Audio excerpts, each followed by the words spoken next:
Showing off, don't wanna have to wait tonight. Wait tonight. Better off, I'm gonna find a way tonight. Wait tonight. Won't you talk to me?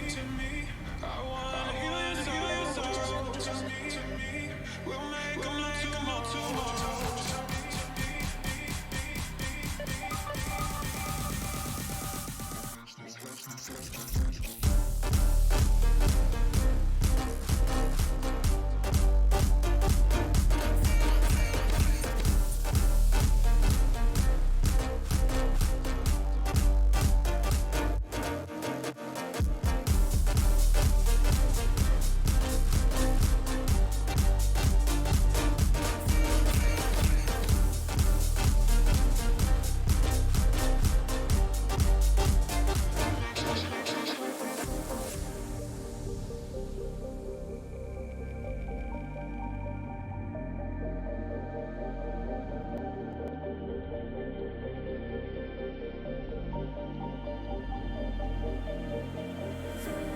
Showing off, don't wanna have to wait tonight. Wait tonight. Better off, I'm gonna find a way tonight. Wait tonight. Won't you talk to me? I wanna hear your soul. To me, we'll make tomorrow.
Showing off, don't wanna have to wait tonight. Wait tonight. Better off, I'm gonna find a way tonight. Wait tonight. Won't you talk to me? I wanna hear your soul. To me, we'll make tomorrow.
Okay, sorry about that.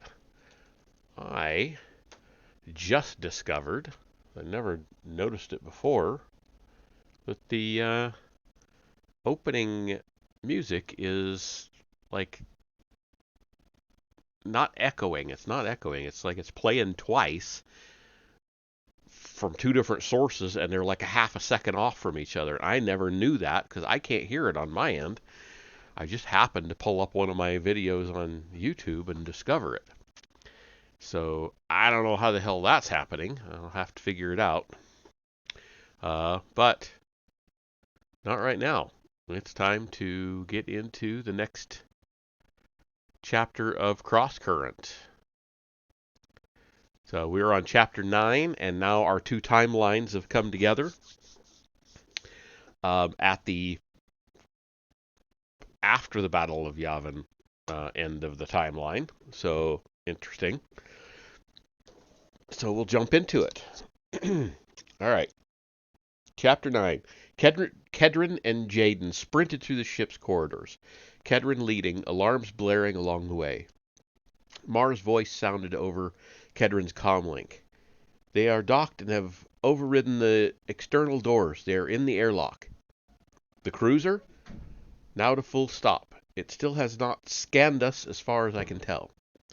Jaden imagined the tiny freighter facing the huge cruiser across the void of space, a lava flea staring down a rancor.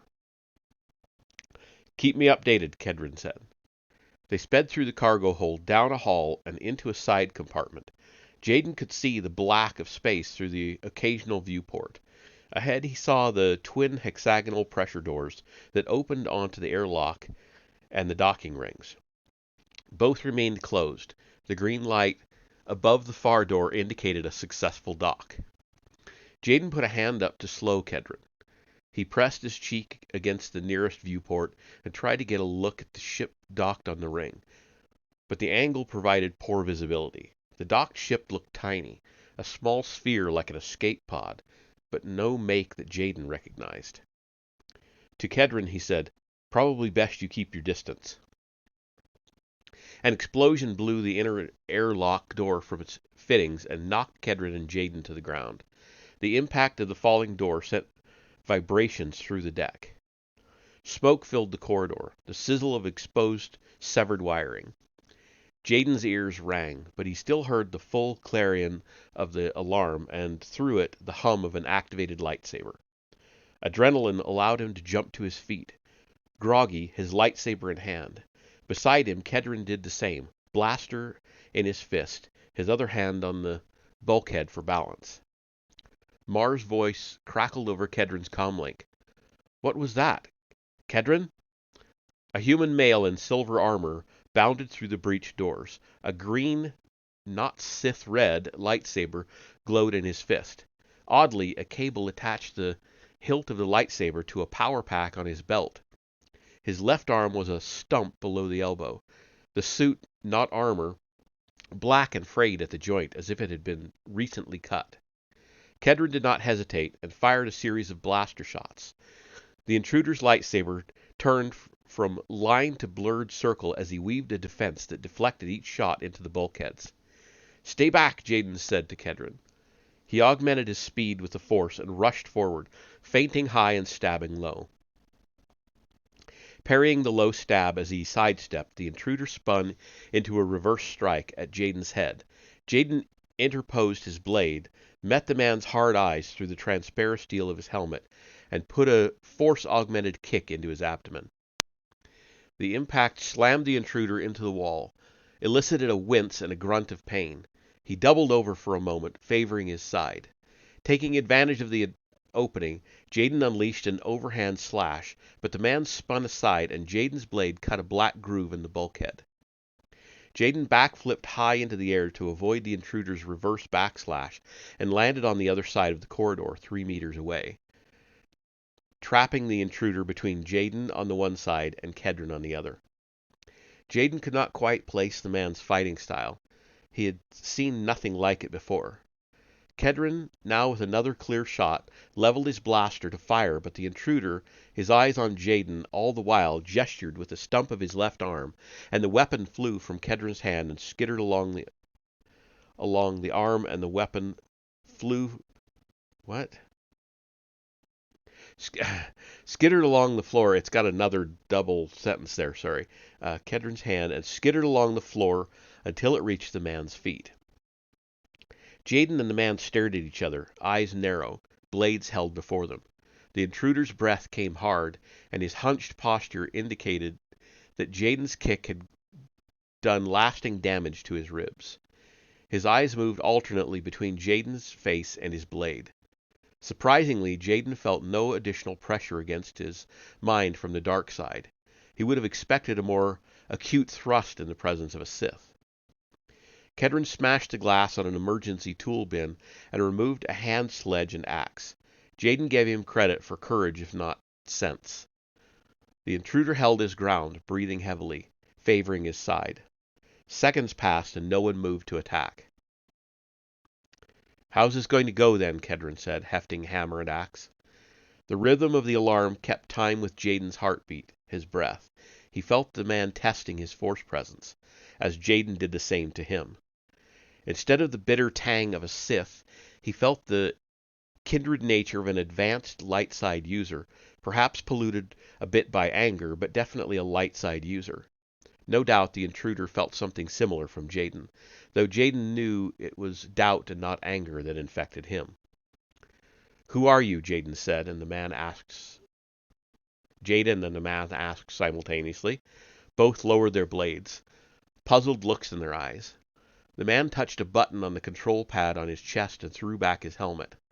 Long black hair streaked with gray contrasted markedly with pallid skin. Dark circles under his eyes tried to bridge the hues of hair and skin. "You are a Jedi," Jaden said, the words only half question. "As are you," the man said, his voice a thickly accented dialect. "Now it's a party," Kedron said, lowering the hammer and axe. Jaden deactivated his saber. Did Grandmaster Skywalker send you?" Perhaps R6 had contacted the Order without Jaden's orders. "I know no Grandmaster Skywalker," the man glanced around the ship. "Where am I? What system? I do not know this make of ship, and you both speak oddly." "We speak oddly?" Kedron said. "You do not know the name of Grandmaster Skywalker?" Jaden asked, incredulous. "I have been away from Coruscant and the Order for some time on a mission for Master Nadil." "Master who?" The name bounced around in Jaden's mind, seeking purchase in his memory. He felt as if he should have known it. "There is no time for this," the man said. "My name is Relin Drur. I need to get back aboard Harbinger." Kedron stepped forward. "Back aboard that damaged cruiser, you mean?" "Sith Dreadnought," Relin said, nodding. "I tried to bring it down with my Padawan and managed to damage its hyperdrive. I was caught in its draft when it misjumped. We ended up here." "Your Padawan?" Jaden asked, and wished he had not. Relin's jaw tightened. Pain strained his eyes. "He's dead." "Sorry," Kedron said awkwardly, "and sorry about shooting at you, but you did ram my ship, and—" "What are your names?" Relin asked. "Jaden Kor, this is Kedron Fall, and this is his vessel." Relin took a deep breath, winced with pain as he did so. "Listen to me, Jaden and Kedron. Harbinger cannot be allowed to jump away. The cargo it bears, a special ore, enhances the power of those who use the dark side, and could turn the battle for Kirak into a rout. Unless you wish the galaxy to fall under Sith dominion, you will assist me." "Or, what are you talking about?" Kedron said. "You need medical attention, man. Look at you." Relin's eyes flared, and he advanced a step on Kedron. "There is no time. If Naga Sato is victorious on Kirak, we may not be able to stop the Sith at all." Jaden's mind tried to make sense of Relin's words. Some kind of ore on the cruiser enhanced the power of a dark side user. The presence of the ore explained the free-floating dark side energy that had caused Jaden such unease as the cruiser had approached. I need to commandeer this ship, and I am sorry, but you aren't commandeering so much as a calf pot, Jedi, Kedron said, his fist bloodless around hammer and axe. This is my ship. More of Rellen's words registered with Jaden, but he could not shape them into anything coherent. Did you say Naga Sato? He asked distantly. Sato's name triggered memories of ancient history lessons from Jaden's time in the Jedi Academy. Yes, Sato, Rellen said. His forces marshal at Primus Golud. Even now, while we debate trivialities, hear me, Jaden. I need your help, and I need it now. The pieces of Rellen's story started to fall into place. Kirik, Nadil, Sato, his ignorance of Grandmaster Skywalker, his obsolete lightsaber, the oddly made blaster he bore. Jaden's suspicion hit him like an unexpected punch in the stomach. How could this be? How? This is not possible, he whispered. Rellen mistook his meaning. It is not only possible, it is essential. I need to get back onto Harbinger. He looked at Kedron. Unless this ship can bring it down. Kedron scoffed, but the hammer and axe put the hammer and axe back into their wall mounts. This is a freighter, not a warship.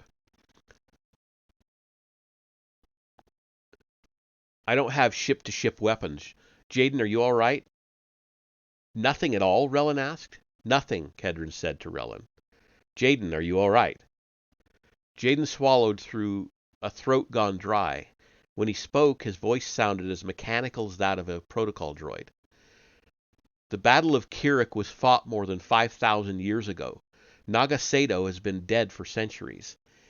If what you've told us is correct, your misjump didn't just move you through space. He let the moment hang there for a moment, allowing Rellen to brace himself before he said, It moved you through time. You are mad, Rellen said, but he took half a step back. His eyes flicked to Jaden's lightsaber, his blaster, the ship. To Kedron, his blaster. Seconded, Kendred said to Jaden, his lazy eye and good eye seemingly split between Rellen and Jaden. That cannot be right, can it? Look at my lightsaber, Jaden said, and held up the hilt of his blade. Lightsaber technology left the power pack behind long ago. Rellen took another step back, resisting the evidence before his eyes. You have a more advanced lightsaber, but it means nothing. Look at this ship, Rellen, Jaden said. His blaster, mine. He held up his own DL-44. Rellen's eyes widened, his pale skin growing a shade more pallid. This is a mistake. He visibly concentrated, once more testing Jaden's force presence. I am a Jedi, Jaden said, understanding his purpose. You are not being misled. Rellen sagged, and Kedron stepped forward as if to help Rellen keep his feet, but the Jedi waved him off. Jaden continued. The galaxy just endured a civil war caused by a Sith Lord named Cadus, but he was defeated by the Order and its allies. My Jedi Order. Before that, the Jedi were instrumental in overthrowing a galaxy-wide empire ruled by a Sith Lord named Palpatine. Jaden, Kedron said, holding out a hand to Rellen as if to steady him. Come on, let's tend to those ribs. We can work this out later. I'm sure there's an explanation. I just gave it, Jaden said, more convinced than ever. Rellen stared at Jaden, started to speak, and then stopped. He shook his head. How can this be? Jaden had no idea. It seemed impossible, yet he sensed no lie in Rellen, and the facts he had were the facts he had. Get Mar, he said to Kedron, thinking the Syrian, with his mathematical gifts, might be able to explain what had happened. Kedron licked his lips. Just so I know what to tell him, you're saying I have an old Imperial distress call coming from a moon no one's charted before, a 5,000-year-old Jedi aboard my ship, and a 5,000-year-old Sith dreadnought with some evil ore aboard flying through my sky? Neither Jaden nor Rellen said anything. Jaden understood Kedron's need to make light. That was how he coped. If this is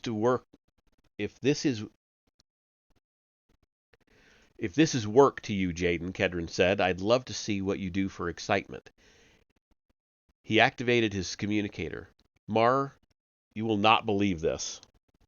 Sayes hurried through Harbinger's corridors, bays, and lifts. Damage control teams saluted him as they hurried by. The bone rings, holding his hair in a long tail, bounced against his back with each stride. He still felt a joyous lightheadedness, an after effect from his use of the lignin.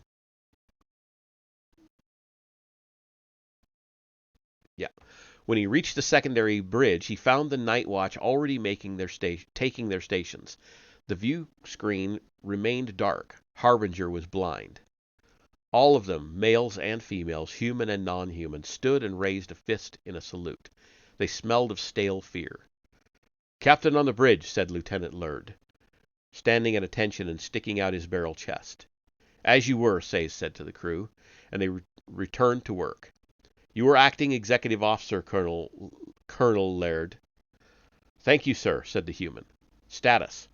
Most of our instrumentation is down, so I've ordered a full stop," Laird said. "Repair teams are trying to repair blown bulkheads. The primary bridge has been sealed off.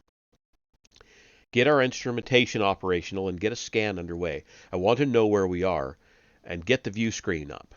"Copy, sir," the human answered. Someone activated the bridge communications systems. Static crackled for a moment. Then the damage reports started pouring in. Sayes noted them absently, but his mind was on Relin. He recalled the mirth in Relin's eyes in the moment before the charges on the hyperdrive had blown. The recollection summoned anger. He put a finger to the tip of the horn jutting from his jaw, pressing until his finger bled, and he had his anger controlled. His one-time master had probably escaped before the jump, though Sayes figured it was possible that he could still be aboard. Sayes reached out with the force and tried to feel Relin's presence, but picked up nothing. Of course, he knew Relin could mask his presence when he wished. Sayes tapped his bleeding finger against his jaw horn. Laird watched him, frozen, as if hypnotized by the motion. "Colonel Laird." Laird came back to himself. "Sir." "Have security perform a room-by-room sweep of the ship. We may still have a Jedi aboard." "Yes, sir." Sayes sat in the command chair, issuing orders and letting his surviving crew do the work of resurrecting Harbinger. One by one, its systems came back online. "Scanners operational," said Laird at last. His tone sharpened. "Picking up a ship, sir." "Odd signature. Viewport coming online." A white line formed in the center of the screen, expanded to show the black of space and stars, a nearby ringed gas giant, and a small ship shimmering in the glow of the system's orange sun. "Magnify the ship," Sayes said. The image centered on the ship and expanded. A flattened disk with an ancillary vessel attached to its side. He saw no obvious weapons. Not a warship, then. Sayes had never seen a ship of its make before. "That is one of our escape pods," Laird said, pointing. "There, aft." Sayes rose from his seat, understanding instantly what it meant. Relin had escaped Harbinger in a pod right after the jump, and was now rendezvousing with his Jedi allies. "Close on that ship and fire main batteries, Colonel. Bring it down." "Weapons are still offline, sir." Sayes clutched the edge of his seat, unable to take his eyes from the ship and the pod. He would not let Relin escape again. Not again. "Scramble 2 squadrons of blades. I want that ship on fire." As Kedron, Relin, and Jaden hurried toward the bridge, Mar's voice rang out from Kedron's comlink. "Incoming, Captain. 16 fighters have launched from the cruiser." "You must be kidding me," Kedron said. He looked at Jaden and Relin as if it were their fault, and Jaden supposed it was. This started as a criffing Sabbath game. "Sayes must suspect I'm here," Relin said, matter-of-factly. "Then leave," Kedron said, but recovered himself almost instantly. "I do not mean that. Sorry, I've no love for Sith, especially really old ones." He spoke into his communicator. "Plot a jump, Mar. This is unsafe sky for rascals." "No," Jaden and Relin said as one. They stopped Kedron in his steps, and he turned to face them. "No? I have to get down to that moon, Kedron," Jaden said, "and I need to stop Harbinger," Relin said. Kedron looked at them as if they were crazy. "You heard 16, yes?" To Relin, he said, the Battle of Kirik already happened. To Jaden, he added, and that moon isn't going anywhere. Cruisers on the move, too, Mar said. You hear? Kedron asked, eyebrows raised. Jaden heard desperation in his own voice and made no effort to hide it. The Force directed me here. I cannot leave until I see what's on that moon. Maybe you were sent here just to find Relin, Kedron said, obviously hoping that would convince him. Maybe you've both already done what you're supposed to do. Jaden shook his head. Relin joined him. This is incidental, Jaden said. Incidental? Kedron responded. That's what you call this? You're both madmen. Worse than fanatics. Those haunted eyes. He shook his head, paced a few steps, snapped into his comm link. Mar, can we outrun them without jumping? Outrun them to where, Captain? Good question, Kedron mumbled to himself. He looked at Jaden and Relin. Ideas? Jaden did not hesitate. We use the rings for cover. Scanners will never find us, and the fighters will not follow. That's because we'll be space dust, Kedron said. Last time I tried, I wasn't able to walk between raindrops. So unless you can... I can, Jaden said, and I'll pilot Junker. Seeing Kedron's hesitation, he said, I can do it, Captain. Force piloting? Relin asked, one eyebrow raised. Jaden nodded. Stang, man, Kedron said, shifting on his feet. Stang. Still closing, Mar said his voice somehow staying placid. Orders, Captain. Sitting still seems unwise. You think? Kedron snapped. He stared at Jaden. Finally, he said, head into the rings, Mar, a head full until we hit them. Then Jaden gets the stick. A long hesitation. Flying into the rings is madness, Captain. Yes, it seems to be going around. Just do it. Jaden thumped Kedron on the shoulder. I appreciate the trust. Relin said, You said you have no weapons, but what do you have?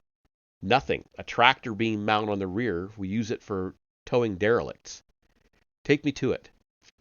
What do you have in mind? Jaden asked him. Perhaps nothing, but perhaps something.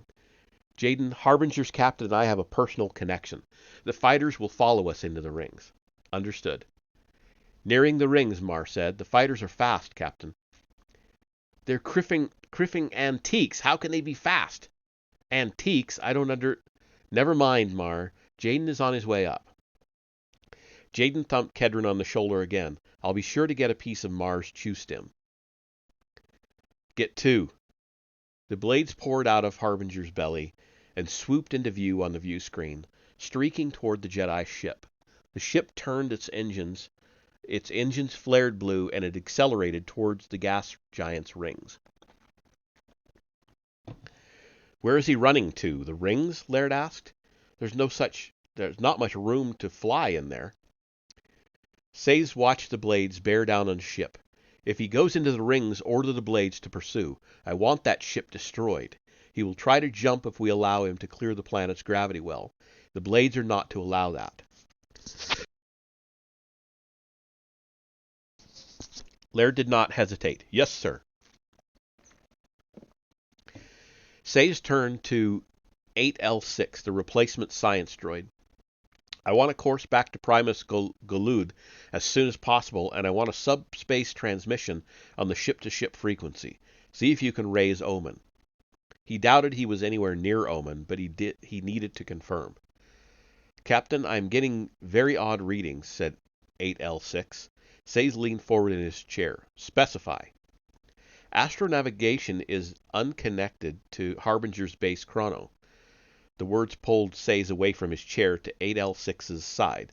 He made sure Laird was occupied before continuing the conversation. How can that be?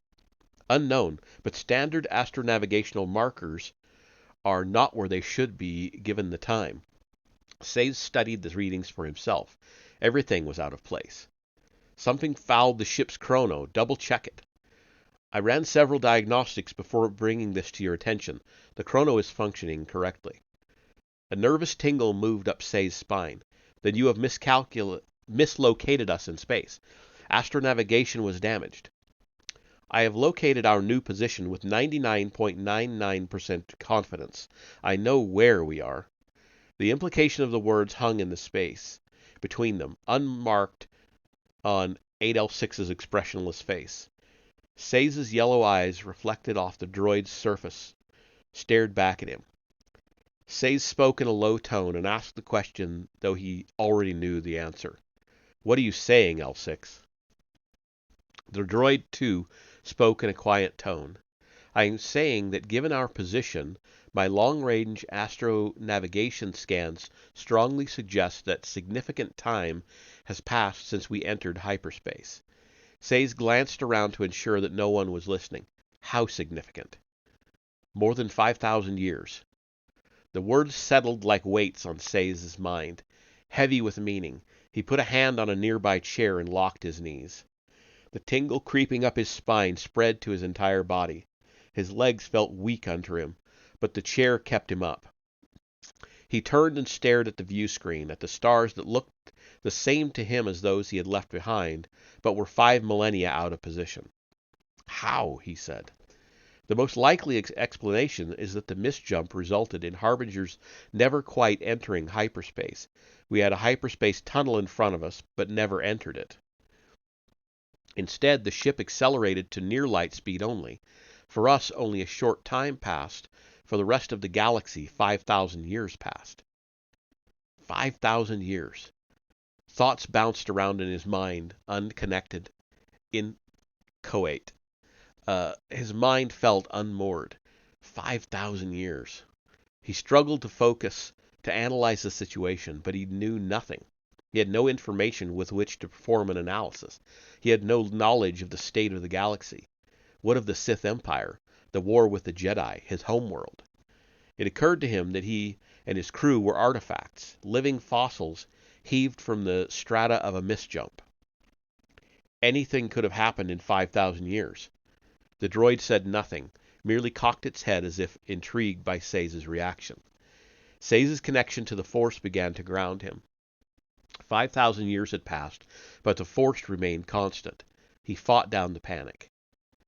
"Say nothing of this to anyone," he said to 8L6. "I must think." The droid nodded, its servos whirring, and turned back to its station. "Blades are entering the rings in pursuit," Laird said, the eagerness in his voice betraying a desire to see something die. Sayes realized that Relin would be as lost as he. Two men of purpose suddenly left purposeless. Neither had an order to which to report. The Battle of Kirik was long over. Yet it suddenly seemed more important than ever that he kill Relin. In the need for that act he found his purpose. Meanwhile, he had a damaged but functioning dreadnought, a hold filled with lignin, and a full crew of soldiers. He had little doubt he could make his presence felt. Once he understood the state of the galaxy, he could make contact with the current Sith Order if it existed. He could use the lignin as a way either to secure a place in the hierarchy or seize control of the Sith himself. And if an order no longer existed, he would remake it. Finding his mental footing, he said to Laird, "Do not monitor or scan local subspace channels. Understood?" Laird looked puzzled, but acknowledged the order. Sayes did not want local comm chatter, should there be anything to prematurely indicate to the crew what had happened to Harbinger. He turned his eyes back to the view screen, watching his blades hunt his former master through a storm of stone and ice. He wondered, in passing, who else was aboard the ship with which Relin had docked. Not other Jedi, surely. Kell had watched his spirit aflame as the damaged cruiser streaked out of the darkness toward Junker. As fighters of a kind Kell had never before seen launched from the belly of the cruiser and pursued Junker into the thick bands of rock and ice that caged the blue gas giant. "Lines intersect and grow tangled here," he said. His heart was racing. He needed only to unknot them, and revelation awaited. This he knew, and he knew Jaden Core to be the key. He used a nose cam to take pictures of Junker, of the cruisers, of the fighters, and stored them in a holocrystal. He watched Junker dart toward the rings. watched the sleek fighters follow. He did not fear that Jaden would die in the rings. Jaden's destiny was to die while Kel fed on his soup. He scanned all frequencies until he picked up the signal from the moon that had started it all, the signal that would, in the end, summon Kel to the altar of understanding. He amplified it, let the heartbeat of its repeating cadence fill the cockpit. Having performed services for the Empire decades earlier, he recognized the signal as Imperial in origin. Predator possessed an advanced decryption package, and Kel loosed it upon the message. In moments he had it decrypted. "Extreme danger," said a female voice. "Do not approach. Extreme danger. Do not approach." Pelting through Junker's corridors, Kedron led Relin to the tractor beam control compartment at the rear of the ship. A small rectangular viewport provided a view outside the ship. They could see the fighters from Harbinger gaining on them. Narrow slivers of black and silver metal hurtling through space toward Junker with ill intent. Kedron noted the laser cannons mounted on each wing. The cruiser loomed behind the fighters, huge and dark. "Lose the escape pod, Mar," Kedron ordered over his comlink. "I don't want Jaden flying my girl with a sack on her back." "Copy that," said Mar. Seconds later, they saw Rellen's escape pod spinning through space in Junker's wake. One of the blades fired its wing-mounted laser cannons, and green lines turned the pod into flame and scrap. "Dang, those things are fast," said Kedron. "Blades are flying cannons," Rellen said. "They have low-powered deflectors. One hit is all it takes." "TIE fighters," Kedron said. "Sith designs are the same no matter the time." "Do you have deflectors?" Rellen asked, strapping himself in at the console. "Didn't I already say that this is a salvage ship?" Kedron said, watching the blades grow larger. "I have nothing that can even slow that kind of firepower." Rellen examined the controls. "Can the tractor beam be aimed with any precision?" "Aimed, yes," Kedron showed.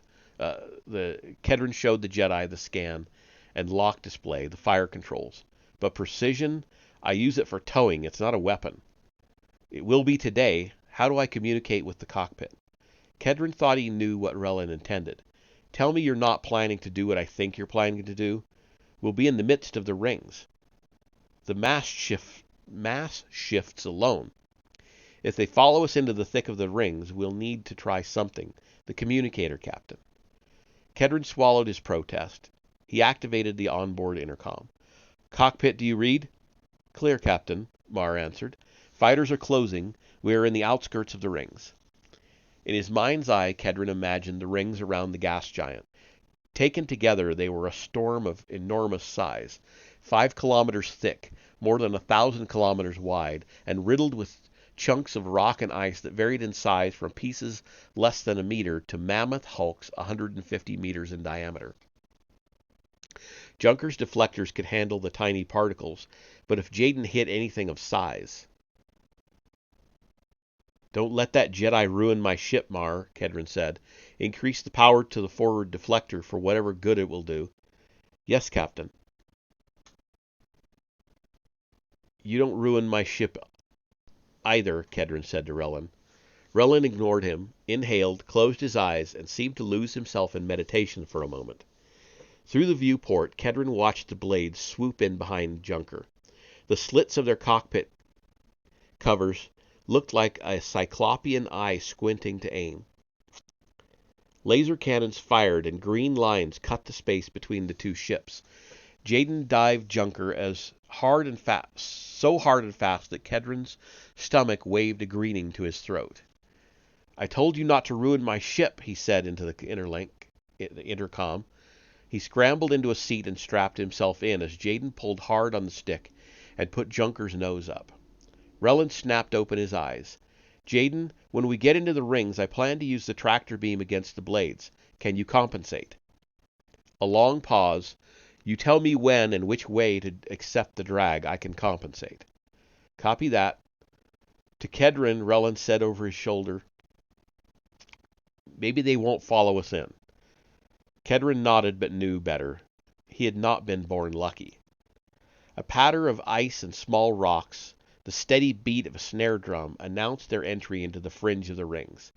Kedron felt Junker decelerate and allowed himself a relieved breath. At least Jaden wasn't crazy enough to try to run the rings at full speed. The blades devoured the distance between them. They moved in and out of view as Junker flew deeper into the rings and the debris field thickened.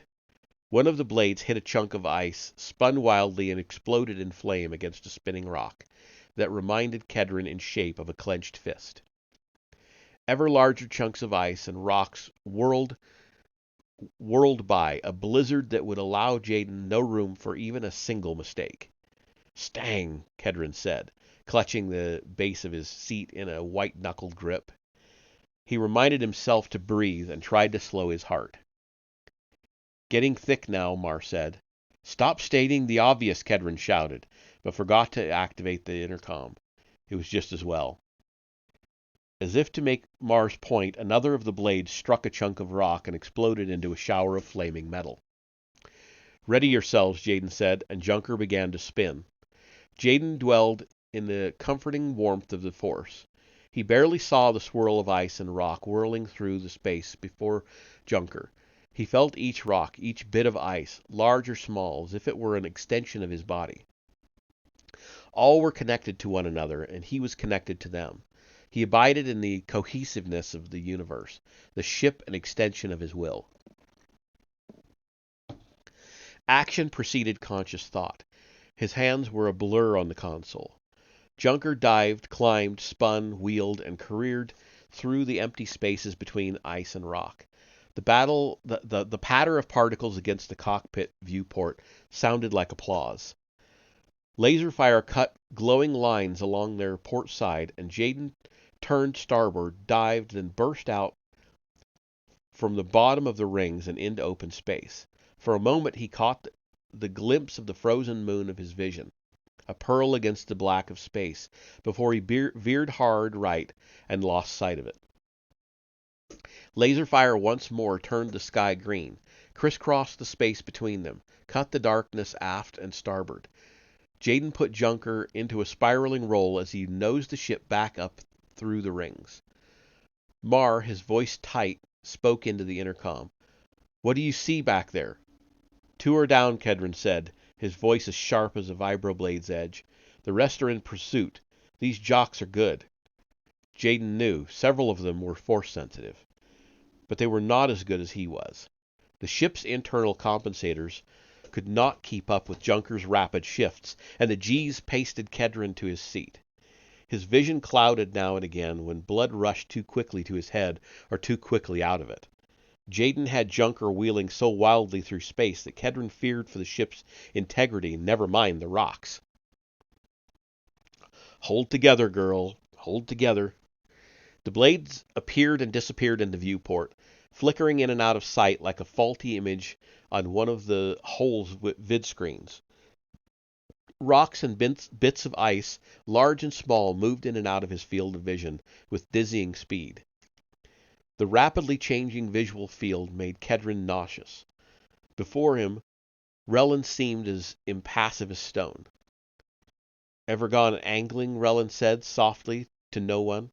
His hand gripped the tractor beam controls. Junker spun and veered hard to starboard. Kedron tried not to think about the stress the vessel would endure between Jaden's piloting and Relin's use of the tractor beam. "Engaging the tractor beam, Jaden. Drag on starboard." He aimed the tractor beam at a large planetoid in the rings. Junker lurched hard and slowed as the beam tethered it to the chunk of rock. Junker's momentum pulled the rock out of its orbit, and Relin held it for only a fraction of a second before cutting it loose. Junker lurched hard the other way, but Jaden somehow compensated, and the rock, now spinning, crashed into another large rock, then another, and the leading blades, unready for the sudden movement of the planetoids, wheeled out of the way too late. Two more vanished in a spray of metal and flames. "Another two down," Kedron said into the intercom, his voice cracking.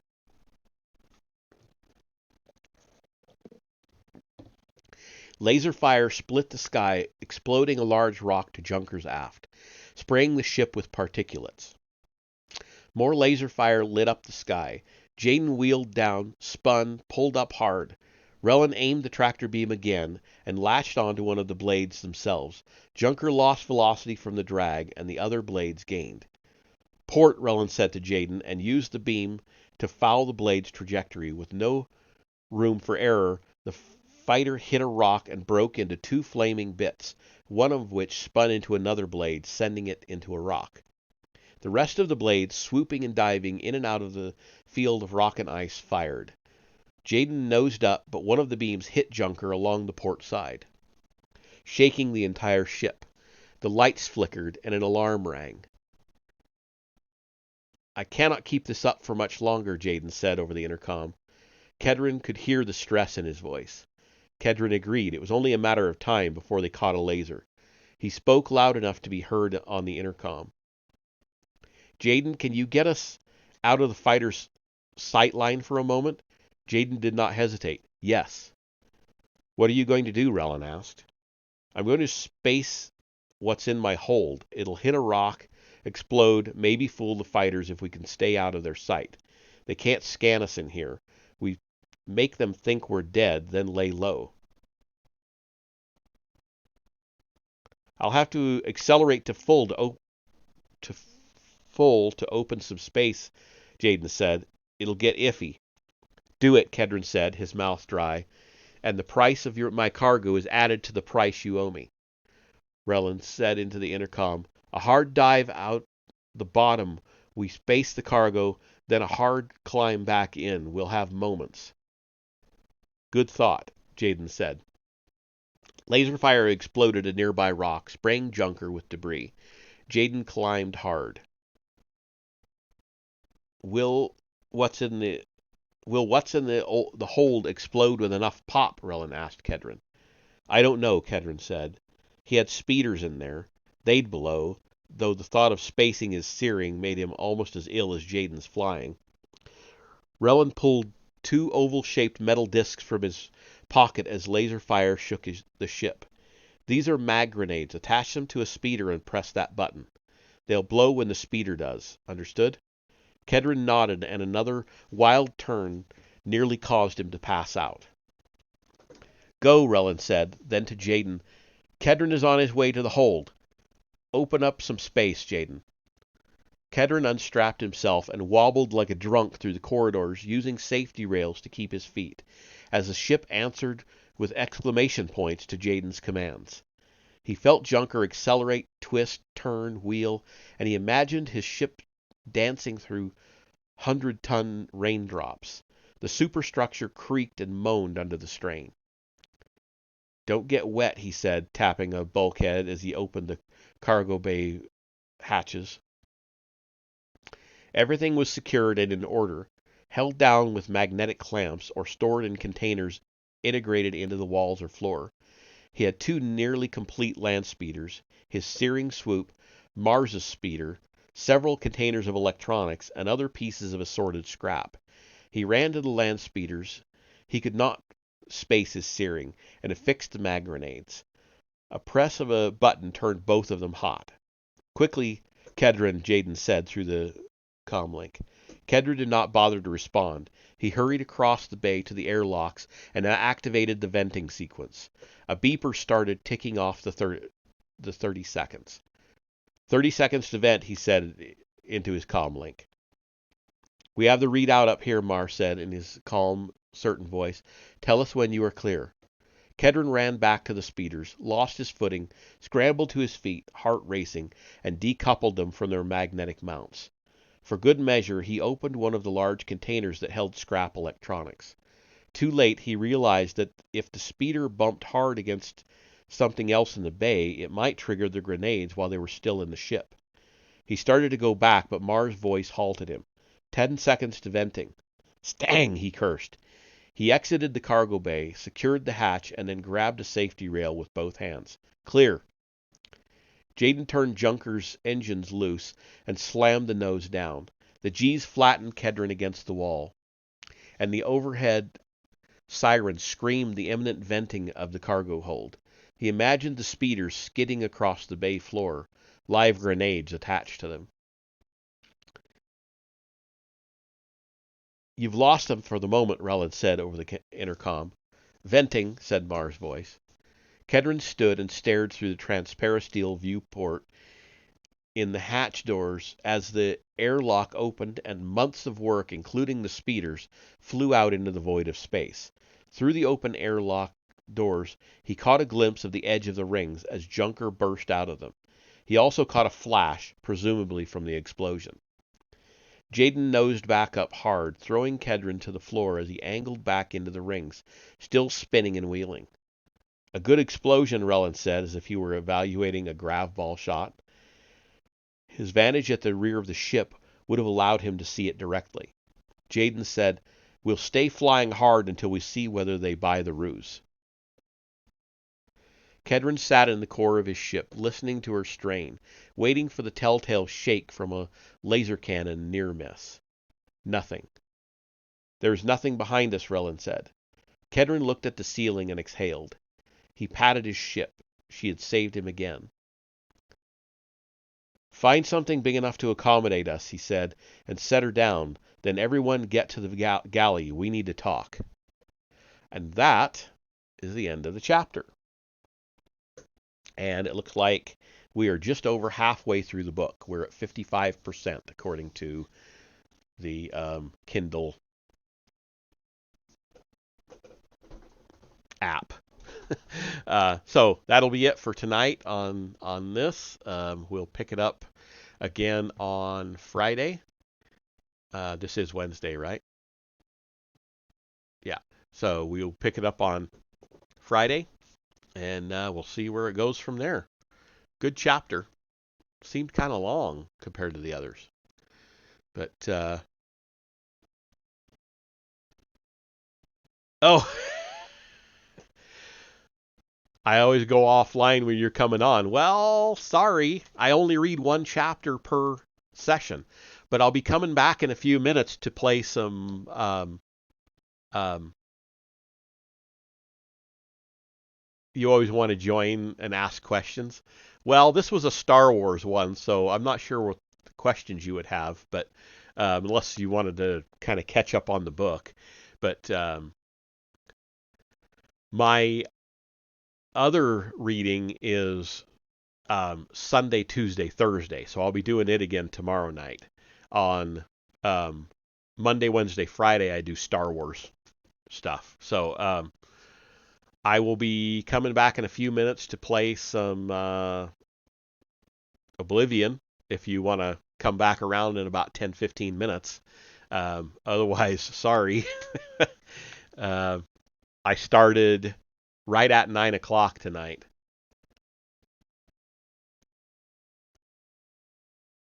Last time I was on my way from work and wanted to know more about the occult readings, and no problem. Yeah, like I said, Sunday, Tuesday, Thursday is the occult readings. So we'll be back to it tomorrow night. And I'm trying to read. I actually have it scheduled for 8:30, but I never make it before 9, almost never. So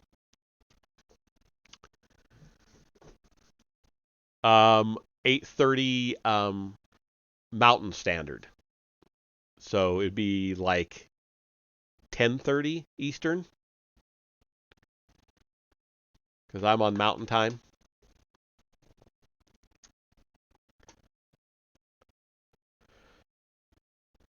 Okay, well, I will see you in